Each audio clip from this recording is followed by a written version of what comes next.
स्वतःसाठी उभे राहायला उशीर केल्यास काय होतं पहा. या व्हिडिओमध्ये तुम्हाला पुढील प्रश्नांची मानसशास्त्रीय उत्तरे मिळतील. स्वतःसाठी उभं राहायला कसं शिकावं? स्वतःच्या भावना आणि मर्यादा ओळखण्याचे सोपे मार्ग. नाही म्हणण्याची सवय कशी लावावी? आत्मसन्मान वाढवण्यासाठी मानसशास्त्रीय टिप्स. लोक काय म्हणतील या भीतीवर कशी मात करावी? स्वतःसाठी उभं न राहिल्यास काय नुकसान होतं? मानसिक ताण कमी करण्यासाठी प्रभावी उपाय. नात्यांमध्ये मर्यादा कशा आखाव्यात? स्वतःवर विश्वास वाढवण्याचे वैज्ञानिक मार्ग. गिल्ट आणि रिग्रेट पासून मुक्त कसे व्हावे? या आणि अशाच निरनिराळ्या प्रश्नांची उत्तरे तुम्हाला या व्हिडिओमध्ये मिळतील. म्हणून व्हिडिओ शेवटपर्यंत नक्की पहा. चला तर मग सुरू करूया. स्वतःसाठी उभं राहणं ही फक्त एक कृती नाही, तर ती आपल्या मानसिक आरोग्याची, आत्मसन्मानाची आणि जीवनाच्या गुणवत्तेची पायाभूत गरज आहे. पण अनेक वेळा आपण हे पाऊल उशिरा घेतो.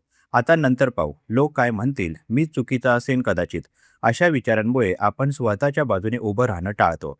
मानसशास्त्रीय दृष्टिकोनातून पाहिलं तर हा उशीर आपल्यावर खोल परिणाम करू शकतो. सर्वात पहिला परिणाम होतो तो आत्मसन्मानावर. जेव्हा आपण वारंवार स्वतःच्या गरजा, भावना आणि मर्यादा दुर्लक्षित करतो, तेव्हा आपल्या मनात एक संदेश तयार होतो, मी महत्त्वाचा नाही. अशा विचारांमुळे आत्मसन्मान कमी होतो आणि व्यक्ती स्वतःबद्दल नकारात्मक दृष्टिकोन ठेवू लागते.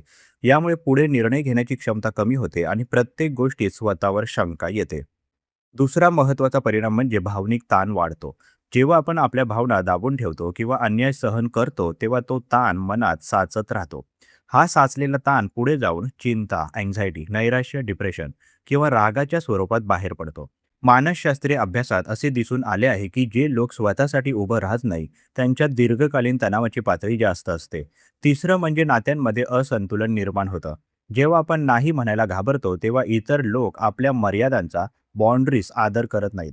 हळूहळू नात्यात एकतर्फीपणा येतो. एक व्यक्ती सतत देत राहते आणि दुसरी व्यक्ती घेत राहते. अशा नात्यांमध्ये समाधान कमी होतं आणि मनात दडपलेली नाराजी वाढते. शेवटी हे नातं तुटण्याची शक्यता वाढते.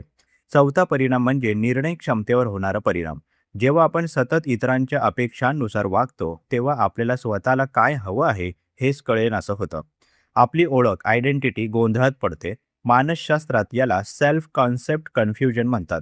अशा अवस्थेत व्यक्तीला आयुष्यात योग्य दिशा निवडणं कठीण जातं. पाचवा महत्त्वाचा मुद्दा म्हणजे गिल्ट आणि रिग्रेट. जेव्हा आपण वेळेवर स्वतःसाठी उभं राहत नाही, तेव्हा नंतर आपल्याला पश्चात्ताप होतो. त्यावेळी मी बोललो असतो तर, मी माझं मत मांडलं असतं तर, असे विचार मनात सतत येतात. हा गिल्ट आपल्या मानसिक आरोग्यावर दीर्घकालीन परिणाम करतो आणि आनंदाची भावना कमी करतो. सहावा परिणाम म्हणजे आत्मविश्वासाचा अभाव. स्वतःसाठी उभं राहणं हे आत्मविश्वास वाढवणारं वर्तन आहे. पण जेव्हा आपण हे टाळतो, तेव्हा आपला आत्मविश्वास हळूहळू कमी होतो. पुढच्या वेळेस योग्य गोष्टीसाठी आवाज उठवणं अजून कठीण वाटतं. हा एक प्रकारचा निगेटिव्ह सायकल तयार होतो. सातवा मुद्दा म्हणजे शारीरिक आरोग्यावर होणारा परिणाम. सततचा मानसिक ताण शरीरावरही परिणाम करतो. डोकेदुखी, झोपेचा त्रास, पचनाच्या समस्या, थकवा यांसारखे लक्षणे दिसू शकतात. मानसशास्त्र आणि वैद्यकीय संशोधन दोन्ही सांगतात की मन आणि शरीर एकमेकांशी जोडलेले आहेत. त्यामुळे स्वतःसाठी उभं राहणं हे फक्त मानसिक नाही तर शारीरिक आरोग्यासाठीही आवश्यक आहे. मग उपाय काय? सर्वप्रथम स्वतःच्या भावना ओळखायला शिका. मला खरंच काय वाटतंय हा प्रश्न स्वतःला विचारा. दुसरं, लहान गोष्टींपासून सुरुवात करा. प्रत्येक वेळी मोठं पाऊल उचलणं गरजेचं नाही. छोट्या निर्णयांमध्ये स्वतःचा आवाज ऐकायला सुरुवात करा. तिसरं, नाही म्हणण्याचा सराव करा. हे कठीण वाटू शकतं, पण हेच तुमच्या सीमांचं संरक्षण करतं. चौथं, गिल्ट स्वीकारा, पण त्याला नियंत्रण करू देऊ नका. सुरुवातीला नाही म्हटल्यावर अपराधी वाटणं नैसर्गिक आहे, पण हळूहळू तुमचं मन हे नवीन वर्तन स्वीकारायला शिकेल. पाचवं, स्वतःला समर्थन देणाऱ्या लोकांशी संपर्क ठेवा. जे लोक तुमचा आदर करतात ते तुमच्या बदलाला समजून घेतील. शेवटी हे लक्षात ठेवा की स्वतःसाठी उभं राहणं म्हणजे स्वार्थी होणं नाही, उलट ते आत्मसन्मानाचं लक्षण आहे.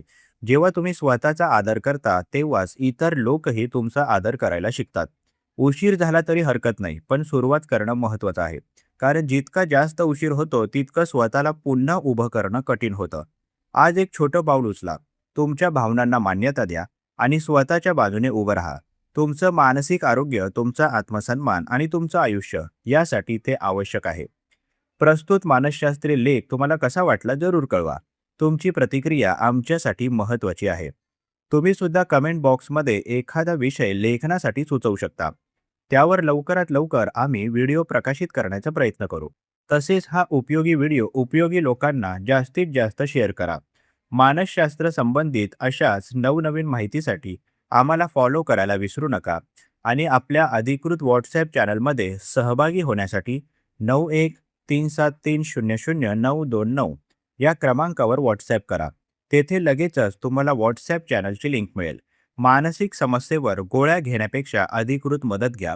त्यासाठी वर दिलेल्या क्रमांकावर फोन किंवा व्हॉट्सॲप करू शकता. लवकरच एका नवीन विषयासोबत इथेच भेटूया. तूर्तास धन्यवाद.